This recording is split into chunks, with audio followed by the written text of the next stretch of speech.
नमस्कार, मी सुनीती साठे. वाचन दोस्ती या चॅनेलवर आपलं स्वागत आहे. वाचन प्रेरणा म्हणून मी जे वाचणार आहे ते आपल्याला आवडलं तर लाईक करा, शेअर करा, सबस्क्राईब करा. काळजी एक काळजी. मुलांची काळजी करणं ही आई वडिलांची कमकुवत बाजू आहे. त्यात काय एवढी काळजी करायची हा मुलांचा समज आहे.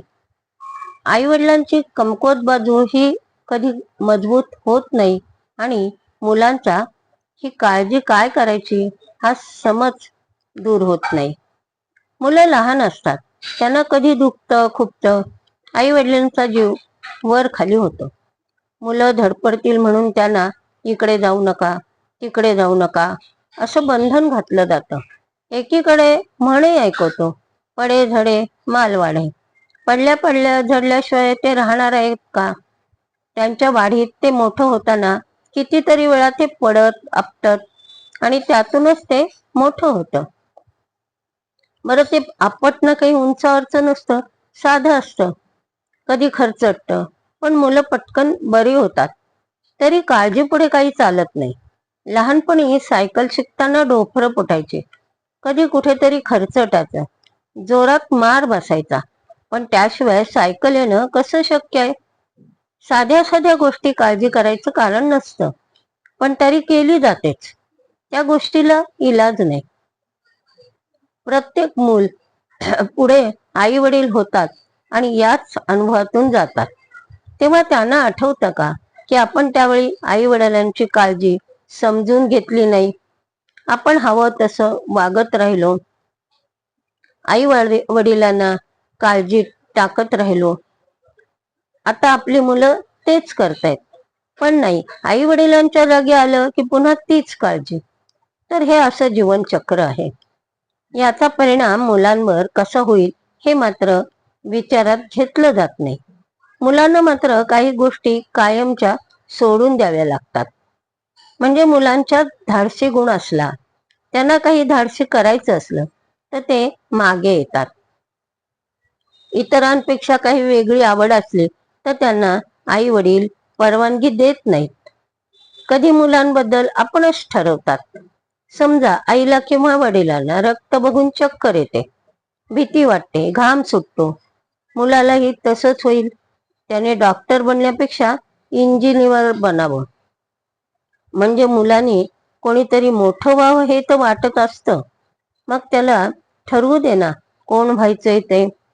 तर अशा प्रकारच्या गोष्टी एखाद्याच्या बाबतीत घडत गेल्या तर पुढे जाऊन हा मुलगा आई वडिलांना कधीच विचारणार नाही. त्यांना आतल्या मनातल्या मनात सलत राहील की आपण इच्छा असून हे करू शकलो नाही.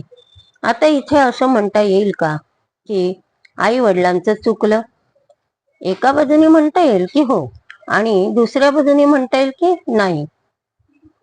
कारण आई वडिलांची काळजी आणि त्यांचे विचार मुलांच्या भल्यासाठी असतात. पण या त्यांच्या भावना झाल्या. भावनेपेक्षा महत्व आहे ते आई वडिलांनी मुलांची कुवत ओळखण्याचा. मुलांना वाढवताना फक्त काळजी हा फॅक्टर चालत नाही, तर त्याला ओळखणं गरजेचं असतं. त्याच्या वाढीच्या टप्प्यात त्याची आवड समजून घेणं गरजेचं असतं. त्याच्या कुवतीवर विश्वास दाखवणं गरजेचं असतं. तो स्वतः होऊन काही धाडस करत असेल तर त्याच्या पाठीशी उभं राहणं गरजेचं असतं.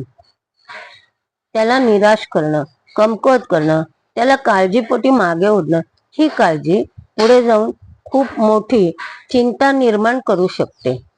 एखाद्या मुलाने परिस्थितीचा स्वीकार केला तर ठीक, नाही तर जन्मभर त्याला दुःखी करून आपण आपल्या आणि त्याच्या चिंतेत भरच घालू की काय, याचा विचार आई वडिलांना हवा. दोघांची आयुष्य एकमेकांच्या सुखात किंवा दुःखात गुंतलेली असतात. आपण काळजीपोटी केलेली चूक नंतर सुधारता येत नाही. एवढं करता येईल, तो आपल्यापासून दुरावला म्हणून डांगोरा पिटू नये. आमचं प्रेम विसरला असं म्हणू नये. आम्ही वाढवलं, मोठं केलं असं ऐकवू नये. पोटची माया राहिली नाही असं वाटून घेऊ नये. समाधान एवढंच मानावं, तो त्याचा तो जगत आहे, तो आनंदी आहे, निदान तो मार्गावर आहे. तुमचे चांगले संस्कार त्याच्यावर आहेत. रक्ताचं नातं जोडलेलं असतंच. त्याला मुक्त वाहू द्यावं.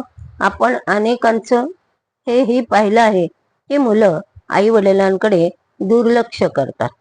लग्न झाल्यावर त्यांना विसरतात. बायकोमुळे आई वडील नकोसे होतात. खरं तर तसं असत नाही. नवीन लग्न झालेल्या मुलांचे आई वडील इतके म्हातारे होत नाहीत की काही वर्षे त्यांच्याकडे पाहिलं पाहिजे अशी गरज नसते. ती जोपर्यंत गरज नाही तोपर्यंत त्याला त्याच्या कुटुंबात राहण्यात हवं तसं स्वातंत्र्य द्यावं. पुढे काही वर्षांनी आई वडील म्हातारे झाले, त्यांना काही करवेनसं झालं की मुलं बघतात. त्यांच्याकडे सून आली की लगेचच अपेक्षा करायला सुरुवात करू नये. जोपर्यंत आपल्याला काम होत असेल तोपर्यंत घरात काम करावं. नुसते देवळात जाऊन बसण्याचं कारण नाही. हे सगळं एका बाईने ऐकवलं आणि सांगितलं, हे लिहा. म्हणून मी हे आपल्याला वाचून दाखवलं.